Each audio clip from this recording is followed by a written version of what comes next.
अस्सलाम वालेकुम। खालिद सैफुद्दीन आपके साथ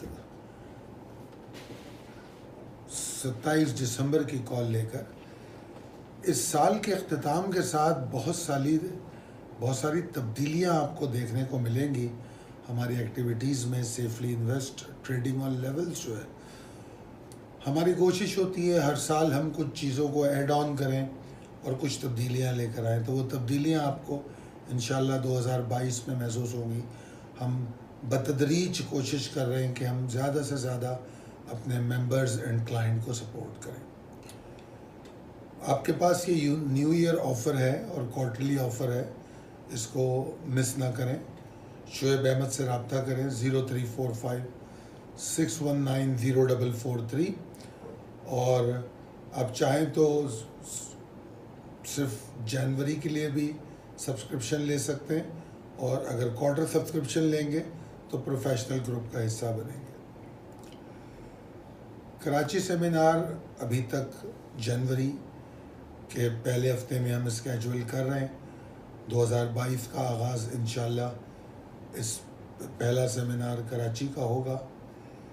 अच्छा जनाब, अब चलते हैं और थोड़ा सा हम पिछले हफ्ते की जो हमारी कॉल थी उसके ग्लिम्स देख लेते हैं। आगे जाके हम अपनी कॉल में तब्दीलियां भी करेंगे और ये जो इजाफी मटेरियल है ग्लिम्स और जो एजुकेशनल मटेरियल था, अब हम उसको अपनी डेली कॉल से अलग करने वाले हैं।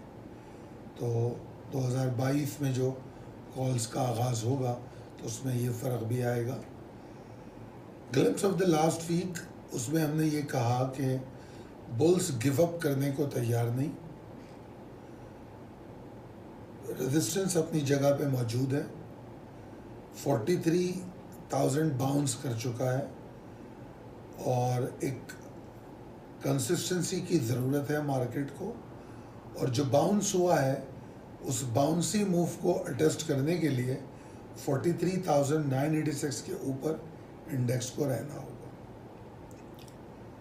और अगर 44,084 के ऊपर ट्रेड करे तो इंशाअल्लाह ताला मार्केट ऊपर चली जाएगी।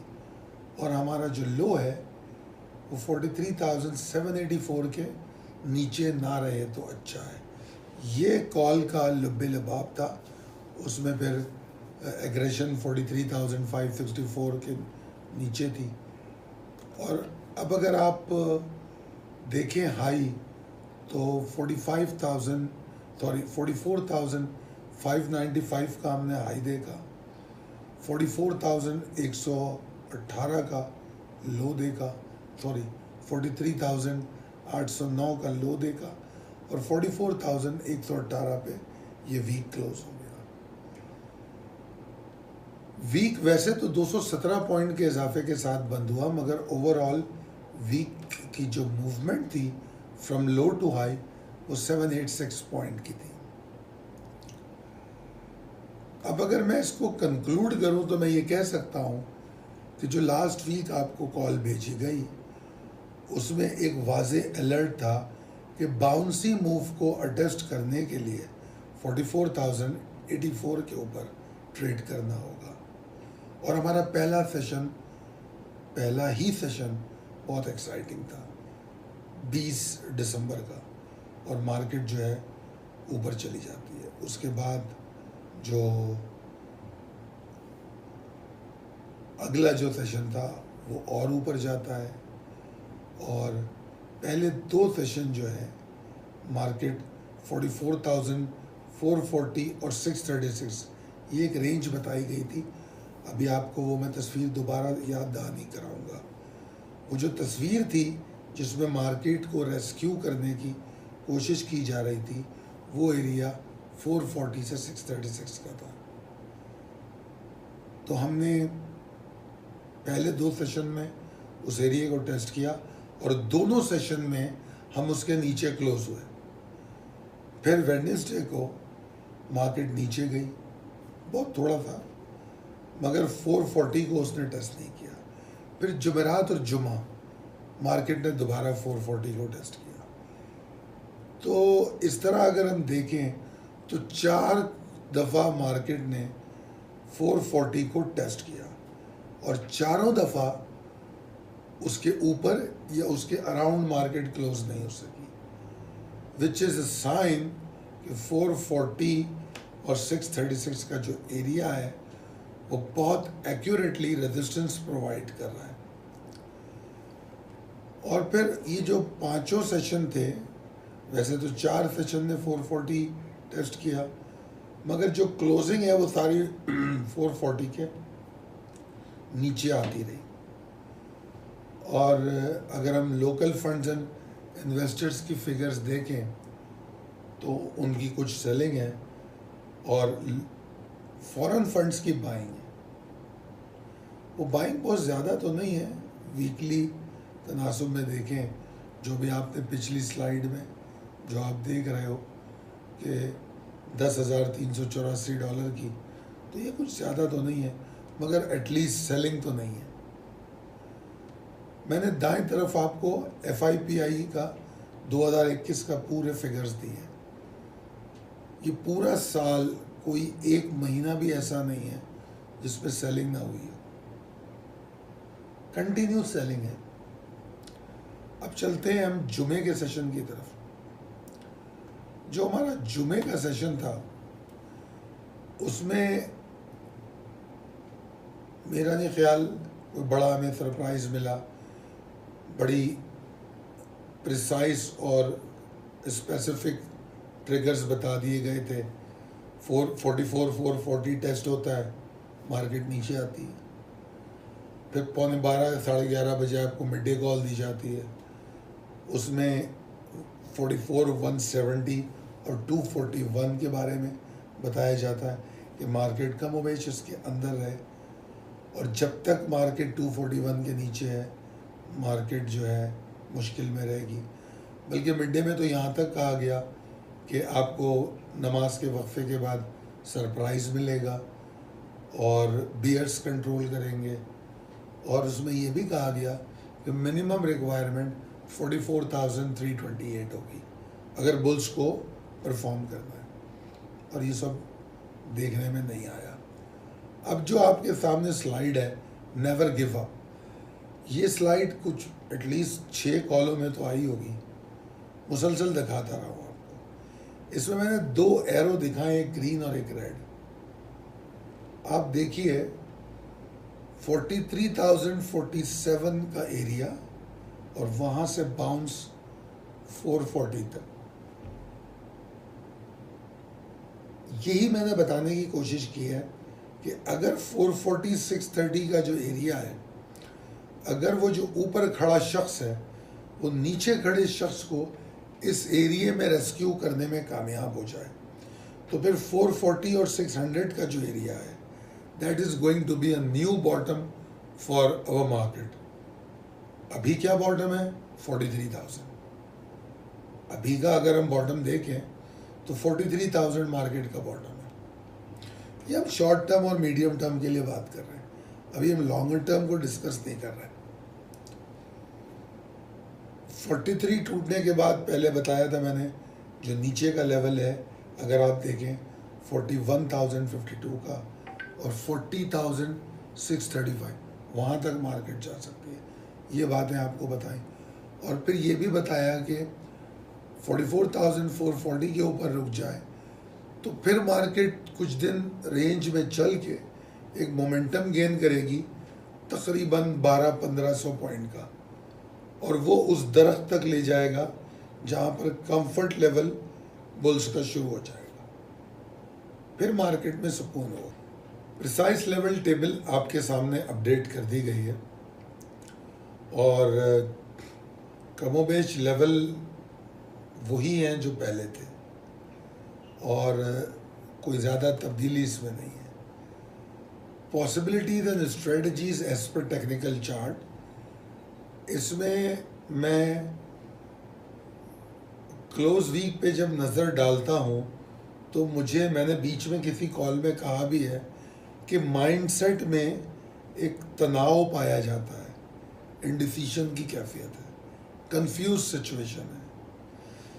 देखिए, अगर फंडामेंटली देखें हम कि क्या ऐसे ट्रिगर हैं जो मार्केट को कंफ्यूज किए हुए हैं, तो हमारे पास बहुत से ट्रिगर हैं। नंबर 1, IMF किसी एग्रीमेंट पे नहीं पहुंचा। नंबर 2, मिनी बजट लाना है, मिनी बजट का दहशत। नंबर 3, मिनी बजट ला नहीं पा रहे। क्यों नहीं ला पा रहे? पॉलिटिकल टर्मोइल, रजीम चेंज की बातें। खैबर पख्तूनख्वा का बल्दियाती इंतखाब, उसके रिजल्ट के बाद पॉलिटिकल मंजरनामा बहुत तब्दील हुआ। फिर रिसेंटली ये बाज़गश्त के फलाने से डील हो गई है, फलाने से डील हो गई है, ये इन्वेस्टर को बहुत कंफ्यूज करती है कि होने क्या जा रहा है। और अगर आप मिनिस्टर्स की पोजीशन देखें तो वो बेचारे सिर्फ अपने अपने जो उनके पोर्टफोलियो हैं उनको तो एक तरफ वो वज़ीर आज़म साहब की और हुकूमत की ताकत साबित करने में लगे हुए हैं। तो ये तमाम चीज़ें बड़ा मेजर कंसर्न है। फिर उसके बाद शॉर्टेज ऑफ द गैस, फिर पावर डिस्ट्रीब्यूशन कंपनीज उनके अपने इश्यूज़, रिफाइनरी के जो मसाइल पैदा हुए, तो सीमेंट के मसाइल। तो फंडामेंटली बहुत सारी चीज़ें गो के मार्केट किसी हद तक इसको डिस्काउंट भी कर चुकी है, मगर थ्रेट लहरा रहे हैं, मौजूद है अपनी जगह पे। अब ये बात की जा रही है कि आने वाले 2-3 महीनों में कोई तब्दीली रोनुमा हो सकती है। उस सेटअप और इंफ्रास्ट्रक्चर पे काम हो रहा है। वल्लाह आलम, उनके लिए तो शायद बहुत आसान हो जो इस किस्म की तब्दीलियाँ आए दिन करते हैं, मगर मईशत के लिए, माशरत के लिए और अवाम नास के लिए ये परेशानी का सबब है। आम चीज़ों की जो प्राइसेस हैं वो उनके लिए मसाइल। तो ये तमाम ट्रिगर्स मौजूद हैं और यही वो कन्फ्यूजन और इंडिसीजन की वजह बन रहे हैं। जो पॉजिटिव पार्ट टेक्निकली मैं देखता हूँ, और वो मैंने आपको पिछली स्लाइड में समझाई, बुल्स गिव अप नहीं कर रहे, कोशिश कर रहे हैं, बार बार ये कोशिश कर रहे हैं कि किसी तरीके से बॉटम सिक्योर कर लें, मगर वो कंसिस्टेंसी को बरकरार नहीं रख पा रहे। जो बुल्स की कंसिस्टेंसी है वो बरकरार नहीं रह पा रही।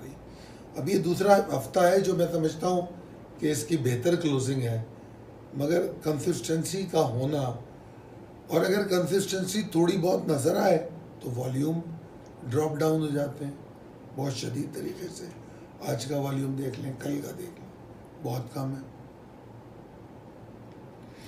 बहरहाल टेक्निकली मेरे मौक़िफ़ में कोई तब्दीली नहीं है और मैं ये समझता हूँ कि मार्केट में कोई एफ़र्ट अच्छी अगर होगी, उम्मीद अफजा एफ़र्ट जो आपको 300-400-500 पॉइंट या 1000 से 300-400 पॉइंट से 1500 पॉइंट तक का मोमेंटम गेन कर सके, तो वो सिर्फ 44,440 के ऊपर सरवाइव करके मुमकिन होगा।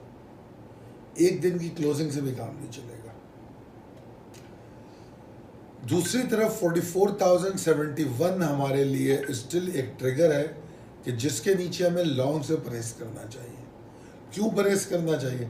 ये शॉर्ट टर्म ट्रेडर की बात हो रही है। क्यों परहेज करना चाहिए? उसकी वजह ये है कि जिस तरह हम रोज़ाना ट्रेड करते हैं और जो ट्रेड दौरान सेशन हम व्हाट्सएप ग्रुप पे बात करते हैं, हम बताते हैं कि कहाँ माल लिया जाए या कौन सा सौदा लिया जा सकता है। दौरान सेशन आपको काफ़ी सारे स्टॉक्स पे बात होती है।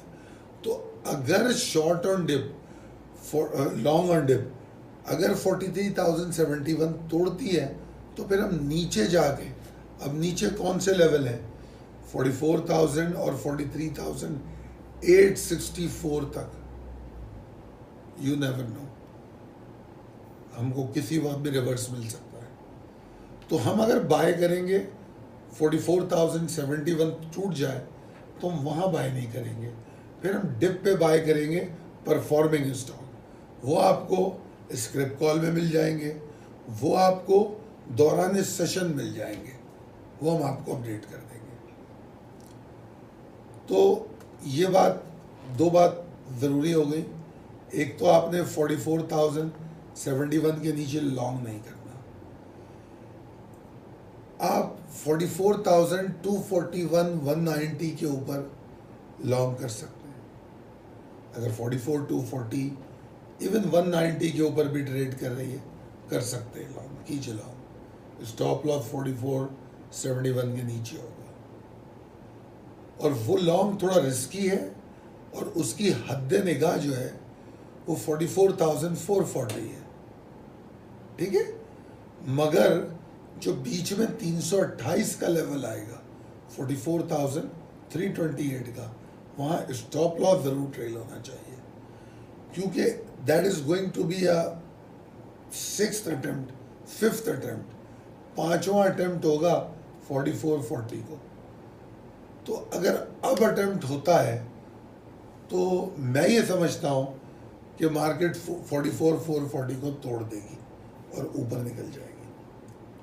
और यही बुल्स की जो एग्जिस्टेंस है वो इसी वजह से अभी तक बरकरार है कि इस बात की उम्मीदें बाकी हैं। जो मैंने रे ऑफ होप की बात की थी वो अभी फारिग नहीं हुआ।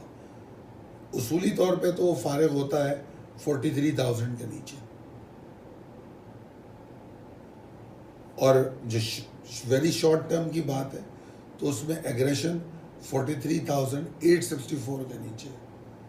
मैं तो 43,864 के नीचे मीडियम टर्म को भी होल्ड नहीं करने को कहूँगा।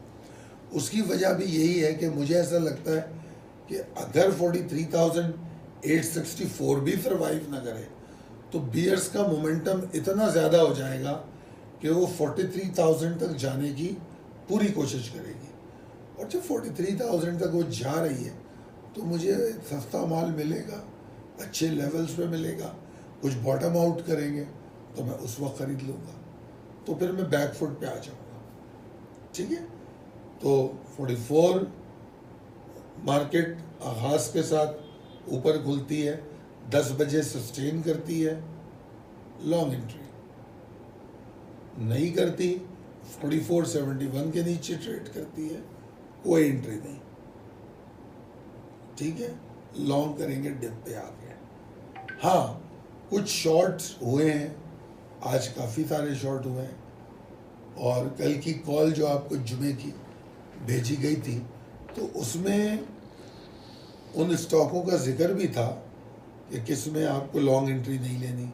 ऑब्वियसली जिसको बड़ी स्ट्रांगली मना किया जाता है लॉन्ग एंट्री लेने के लिए, उसमें पॉसिबिलिटी शॉर्ट की रहती है, तो शॉर्ट कॉलें थी और हमने अच्छी परफॉर्म होते देखी। और कुछ लोगों ने शेयर किया कि मार्केट क्लोजिंग से पहले उन्होंने अपने शॉर्ट भी कवर कर लिए। अच्छा है शॉर्ट कवर कर लेना, क्योंकि आपको अगर वो मंदी में है स्टॉक तो कल प्री ओपन में स्ट्रेंथ पे शॉर्ट करने का मौका मिल जाएगा। तो ट्रेड से निकला के करे तो ये मत समझिएगा कि हम हाथ झाड़ के बाहर आ गए, दोबारा मौका मिलता है, फ़ायदा उठाएं उसका। तो एनीवेज, तो 43,071 के नीचे लॉन्ग नहीं, इंतज़ार, और 43,987 का लेवल है वो टूट गया, 43,071 के नीचे 43,987 का लेवल है, वो भी अच्छा है। उसके बाद 864 जो है वो टूटे तो फिर जो मोमेंटम ऑफ बियर्स और ताकत, मंदी का रुझान वो बढ़ जाता है। तो इन तमाम चीज़ों को समझते हुए ट्रेड कीजिए। अल्लाह ने चाहा तो बहुत कामयाब होंगे। बहुत शुक्रिया। अल्लाह हाफ़िज़।